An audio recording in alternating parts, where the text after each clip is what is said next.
Dans cette vidéo, nous découvrons Uranus, la planète couchée. Mais d'où tient-elle ce surnom? Uranus est la 7e planète du système solaire, de par sa distance au Soleil. Tout comme Neptune, elle est une géante de glace. Ça ne veut pas dire qu'elle est composée uniquement de glace d'eau. Ici, le mot glace réfère en fait aux composés volatiles tels que l'ammoniac, l'eau ou le méthane. Tout comme Jupiter et Saturne, Uranus est composé d'une grande partie d'hydrogène et d'hélium, mais la différence avec nos deux géantes gazeuses est qu'on trouve aussi dans l'atmosphère d'Uranus une quantité significative de ces composés volatiles, surtout du méthane.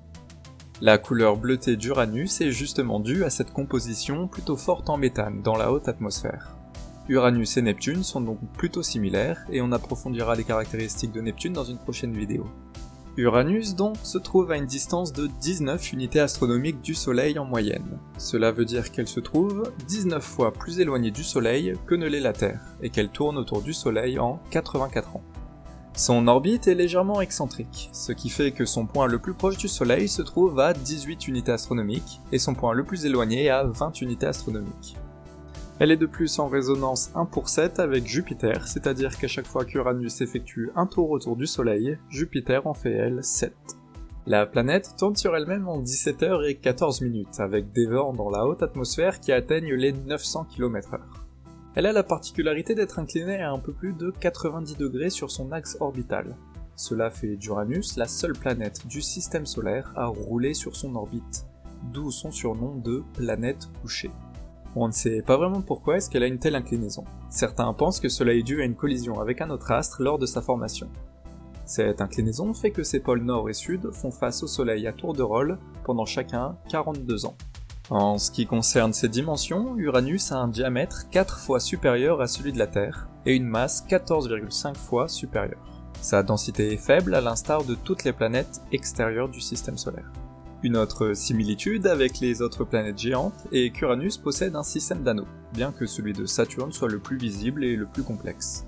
Les anneaux d'Uranus sont principalement composés de corps assez larges, entre 20 cm et 20 mètres de diamètre, et ne réfléchissent que peu la lumière.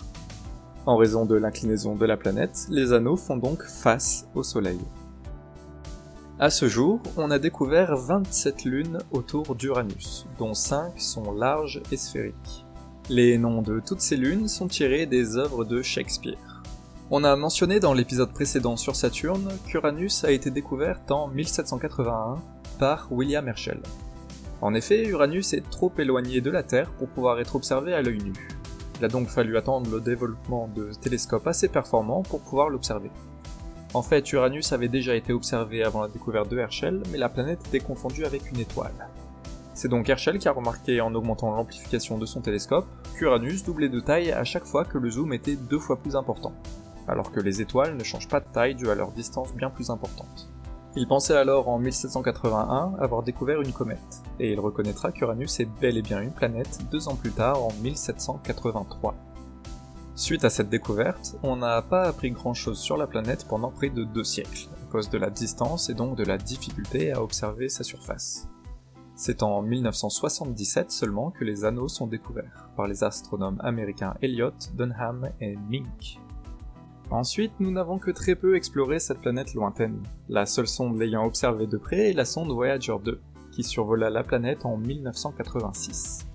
C'est cet unique passage à proximité de la planète qui nous a fourni les relevés de la composition d'Uranus, examina de plus près les anneaux, et nous fournit des images des lunes les plus larges. Nous ne connaissions l'existence que de 5 lunes seulement à l'époque, et Voyager 2 nous permet d'en découvrir 10 de plus. La NASA et l'ESA étudient quelques concepts pour de futures missions vers Uranus, mais on ne peut pas s'attendre à avoir une sonde en orbite avant les années 2040. En attendant, si vous avez un télescope et que les conditions le permettent, vous pourriez observer Uranus et ses satellites les plus massifs avec une bonne dose de détermination. Et c'est déjà tout pour Uranus. Je vous remercie d'avoir regardé cette vidéo jusqu'au bout. Pensez à vous abonner à la chaîne et à partager cette vidéo si vous le souhaitez. Et moi je vous dis à la prochaine. Salut salut!